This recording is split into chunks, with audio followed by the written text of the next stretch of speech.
बिस्मिल्लाहिर्रहमानिर्रहीम। साथियों, आप देख रहे हैं इल्म की बातें और आज हम बात कर रहे हैं फेल होने वाले क्या सीखते हैं। साथियों, नाकामी और कामयाबी ज़िंदगी का लाजमी जुज़्व है। जिस तरह कामयाबी की एक अपनी अहमियत है, बिल्कुल उसी तरह नाकामी और फेल होने की भी एक अपनी अहमियत है। हम ये कह सकते हैं कि कामयाबी और नाकामी एक ही सिक्के के दो रुख हैं। इसको हम ऐसे कह सकते हैं कि success and failure are two sides of the same coin. एक ही सिक्के के दो रुख हैं। जहाँ पे कामयाबी बहुत सारी अपनी मुस्बत चीज़ें रखती है, वहाँ पे नाकामी की भी अपनी बहुत सारी प्लसेस हैं, बहुत सारे फ़ायदे हैं जो हमें वक्ती तौर पे नज़र नहीं आ रहे होते, जो हमें मौजूदा वक्त में जब हम नाकाम हो चुके होते हैं तब हमें नज़र नहीं आ रहे होते। ठीक है, तो इसलिए हमने ये सोचा कि चूँकि अब स्टूडेंट्स के जो है वो रिज़ल्ट का ज़माना है, अब रिज़ल्ट आना शुरू हो गए हैं। ठीक है, आज मैट्रिक का रिज़ल्ट आ रहा है, तो इसलिए हमने सोचा कि हम इसी पे बात करें। तो सबसे ज़रूरी बात है साथियों, नाकाम होने वाला बंदा, फेल होने वाला स्टूडेंट क्या क्या फील कर सकता है। ठीक, सबसे पहले जब कोई बंदा नाकाम होता है या कोई बच्चा फेल होता है ना, तो वो शर्मिंदा होता है। पहली बात, शर्मिंदगी के एहसास का तजुर्बा करता है। कोई स्टूडेंट जो मैट्रिक में पहली मर्तबा फेल हुआ है, ठीक है, यानी वो 9th 8th और ये नीचे वाली क्लासेस में कभी फेल नहीं हुआ, ठीक है, तो एक पूरे कॉन्फिडेंस के साथ आ रहा होता है ना पीछे से। लेकिन जब फाइनल मैट्रिक में पहुंचे, टक करके आगे दरवाज़ा बंद मिलता है उसको, तो पहली बात है उसको शर्मिंदगी का एहसास होता है। ठीक, अच्छा, ये जो पहला शर्मिंदगी का एहसास है, ये एक तजुर्बा है। ये उस बच्चे के लिए तजुर्बा है जो अभी अभी जो है जवानी की सीढ़ियाँ चढ़ रहा है। अभी सीढ़ियाँ चढ़ा नहीं है, अभी बचपन को छोड़ रहा है और एक टक करके तमाचा पड़ा उसके मुंह के ऊपर। कोई बात नहीं है, ज़िंदगी का हिस्सा है बच्चों। साथियों, इसमें परेशानी होने वाली कोई बात नहीं है। देखो, नाकामी और कामयाबी हमने कहा कि ज़िंदगी का हिस्सा है। ठीक, जब आप शर्मिंदा होते हो तो आप क्या कुछ सीखते हो, क्या क्या हरकतें करते हो। पहला काम, शर्मिंदा लोग सामना नहीं कर पाते। ये आपने आज सीख लिया। जब भी आप शर्मिंदा होते हैं ना, तो फिर क्या होता है कि आपके अंदर सामना करने की कुव्वत जो है वो कम हो जाती है। जब हम शर्मिंदा होते हैं तो क्या होता है, पहली बात, हमें सामना करने की हमारे अंदर ताकत कम हो जाती है। हम सामना नहीं कर पाते लोगों का, दूसरों का, सिचुएशन का, सूरत हाल का। नंबर 2, दूसरा हमें इससे क्या फ़ायदा होता है, ठीक है, शर्मिंदा होने से हमें दूसरा फ़ायदा क्या होता है कि हम तानों के लिए तैयार रहते हैं। हमारे अंदर बर्दाश्त आ जाती है। हमारा ज़हन का जो मैकेनिज़्म है ना, वो अब आने वाले तानों की का जो दिफाई निज़ाम तरतीब दे रहा होता है, यानी अपने अंदर बर्दाश्त के मादे को जमा कर रहा होता है कि लो भी अब ये गलती हो गई है, ठीक है, तो अब मेरे ऊपर ये बम्बार्डमेंट आनी है। अब उसके लिए वो अपनी कुव्वत मुदाफ़त को बढ़ा रहा होता है, यानी बर्दाश्त के मादे को अपने अंदर पैदा कर रहा होता है। 2 बातें हो गई। तीसरी बात है कि वो खुद को कोसने देता है। जब भी बंदा शर्मिंदा होगा तो वो खुद को कोसने भी देगा, खुद को लान तान करेगा, ताने तशनी करेगा, दूसरों को कोसेगा, खास तौर पे दोस्तों को। कहता है कि देखा जो तीर खा के कमी गा की तरफ, अपने ही दोस्तों से मुलाकात हो गई। तो हमारी नाकामी की बहुत बड़ी वजह हमारे दोस्त भी होते। तो चूंकि हम शर्मिंदा हुए होते हैं, तो अब हम अपने दोस्तों को भी कोसने दे रहे होते हैं, हम अपने दोस्तों को भी बुरा भला कह रहे होते हैं। रिश्तेदारों से मुखासमत, चूँकि हम शर्मिंदगी के दौर से गुजर रहे हैं, तो जो रिश्तेदार हमारी उस सिचुएशन के बारे में बात करता है, यानी हमें दोबारा शर्मिंदा करता है, ठीक है, तो अब क्या है, हमारे अंदर उनके बारे में मुखासमत पैदा होना शुरू हो जाती है, अदावत पैदा होना शुरू हो जाती है, हल्की हल्की सी नफरत पैदा होना शुरू हो जाती है।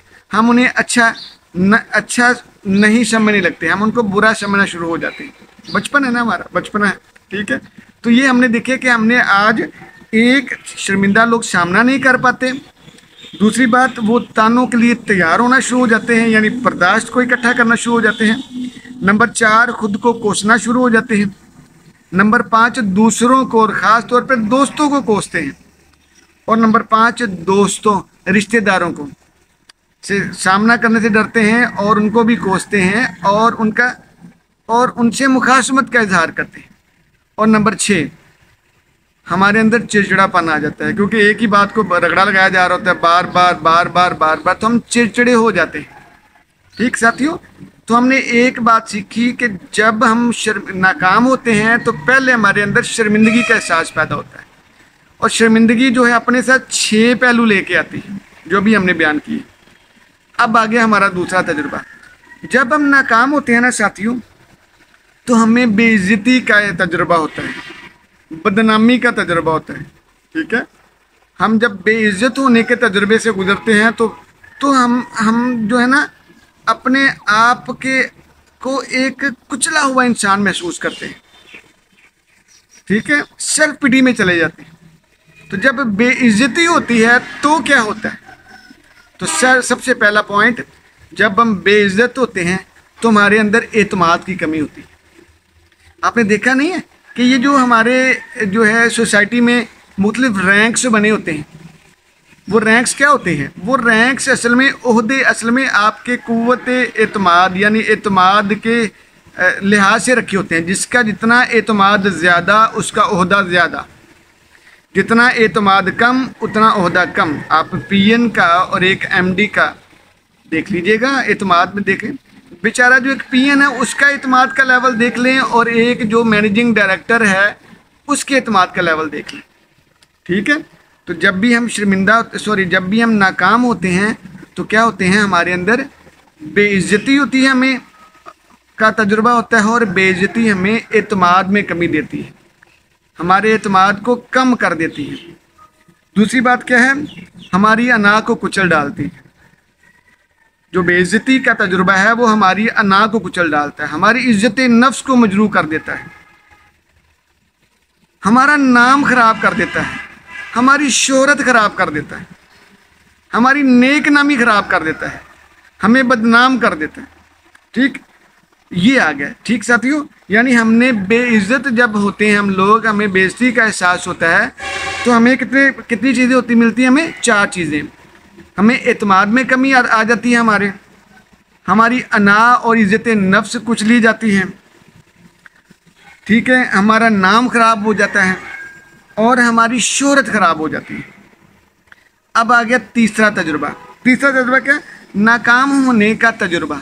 हमें लगता है कि इंशाल्लाह हम कामयाब हो जाएंगे, इंशाल्लाह हम ऐसे हो जाएंगे। ठीक है ना, ये हमारे स्टूडेंट अक्सर कहते हैं।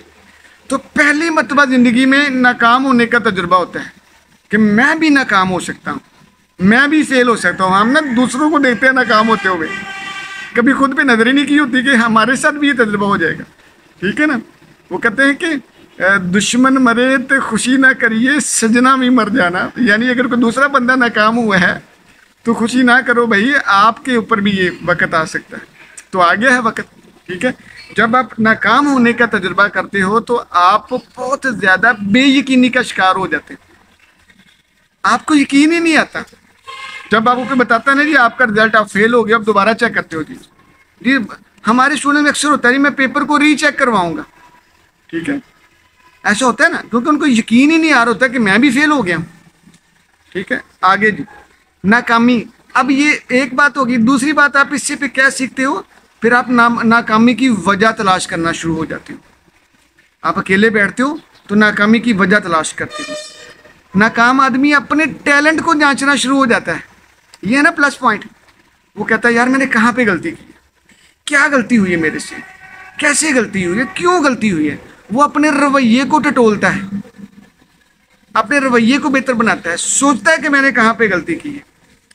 ठीक है, नाकाम आदमी जब नाकाम होगा वो अपनी तलाश करेगा, नाकामी की वजह तलाश करेगा। ठीक है साथियों, अब आ गया आखिरी बात। नाकाम आदमी हीरोइज्म के अंदर हीरोइज्म उजागर होता है। वो ऐसे हीरो बन जाता है इमेजिनेशन में, अब मैं अपने आप को बेहतर बनाऊंगा, अब मैं काम करके दिखाऊंगा, यानी वो कुछ ठान लेता है, उसके अंदर जोश और जज्बा पैदा हो जाता है। ठीक है, नाकाम आदमी के अंदर हीरोइज्म उभर कर आ जाता है, क्योंकि उसने एक ऐसे तजुर्बे से वो गुजरा है जिसमें उसका एतमाद उड़ गया, जिसमें उसका नाम उड़ गया, इसकी इज्जत नफ्स उड़ गई, उसकी अना गई, उसकी शोहरत गई। ठीक है, उसकी नेक नामी गई। अब उसने क्या करना है, अब उसने कहा नहीं जी मैं तो हिंदी फीचर फिल्म का हीरो हूं। अब उसके अंदर हीरोइज्म आएगा, ये बड़ी कमाल बात है। जोश और वलवले का मुजाहरा करेगा, अपने आप को रीअलाइन और रीडिज़ाइन करेगा। तो याद रखो साथियों, ये नाकामी जो है वो उसकी कामयाबी की पहली सीढ़ी फिर बनेगी। इसलिए कहा जाता है कि नाकामी कामयाबी की पहली सीढ़ी है। वो क्यों? क्योंकि नाकाम आदमी जब नाकाम होता है वो अपनी नाकामी की वजह तलाश करता है। कामयाब आदमी तो नाचता गाता है ना, वो तो खुशियाँ मनाता है। नाकाम आदमी के पास चूँकि खुशियाँ मनाने का वक्त नहीं होता, माहौल नहीं होता, वो बैठ के वजह तलाश करता है। फिर वो बहुत सारी आने वाली नाकामियों को भी रोकने के काबिल हो जाता है, क्योंकि वो अपने रवैये को बदलता है, अपने अंदाज को बदलता है, अपने टैलेंट्स को पॉलिश करता है। ठीक है, तो साथियों हमारी आपसे गुजारिश है कि अगर खुदा ना खास्ता आप नाकाम हो गए हैं, अगर कोई मसला आ गया है, तो परेशानी वाली कोई बात नहीं है। ठीक है, अपने अंदर हीरोइज्म को उजागर करें, रीअलाइन करें, अपने आप को रीडिज़ाइन करें, रीडिस्कवर करें और छा जाएं। यकीन करें, दुनिया में बड़े बड़े कामयाब लोग बड़ी बड़ी नाकामियों के बाद कामयाब हुए। ये लॉ ऑफ नेचर है, परेशान होने वाली कोई बात नहीं है। अपनी तवानाइयों को मुजतमा करें, अपनी तवानाइयों को इकट्ठा करें और छा जाएं। जज़ाकल्लाह।